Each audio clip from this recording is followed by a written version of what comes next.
Hi, welcome to my channel, Nadio Legis here. So today, we will talk about how to farm and how to earn in Rohan 2. So what are you waiting for? Let's go! But before we continue watching, don't forget to subscribe and hit the notification bell so you'll always be updated on my new vlogs. Thank you very much! Zombie apocalypse.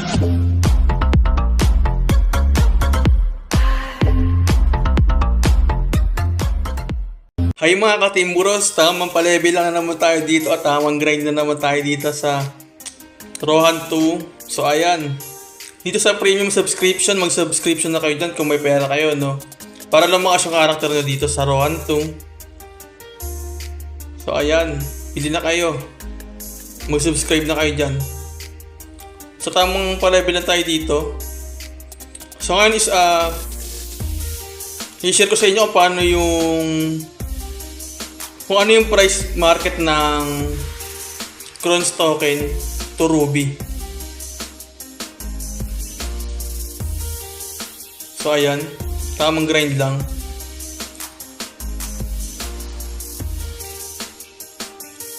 So ito na yung price market.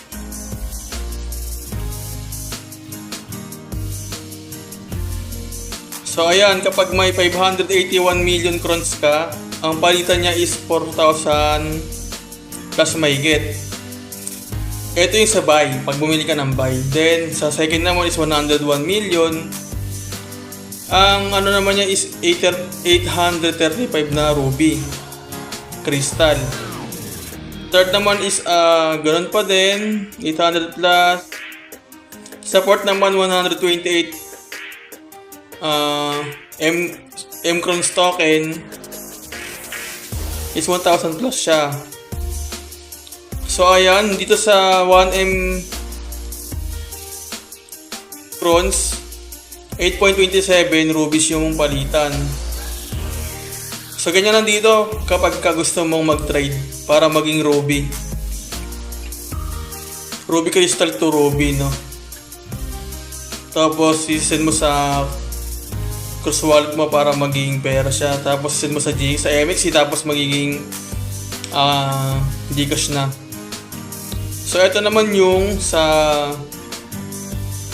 halimbawa may naloot ka na magandang item, rare item, tapos iti-trade mo, dito mo siya ibebenta para maging Crons token o Crons coin pala dito sa Rohan 2.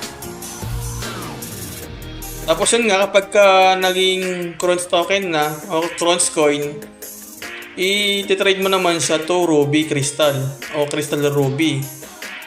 Then saka mo pa lang siya makapalitan to Ruby na token. Tapos send mo sa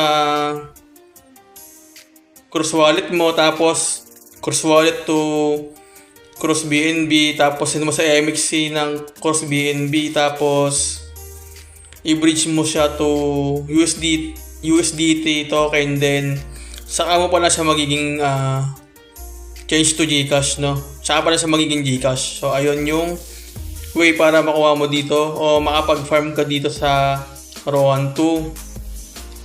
So ayun, paano ba mangyari yan? Siyempre, kailangan magpa-level ka lagi, daily quest, daily mission, daily dungeon, lahat ng mga daily dito is kunin mo, huwag ka magpabaya sa karakter mo o sa account mo. So yun ay pag-uusapan natin dito. Maraming salamat, no? So kita-kits tayo sa susunod na video. Huwag kalimutan mag-like, share, and subscribe. Nadio Legends is out. Yeah, ay.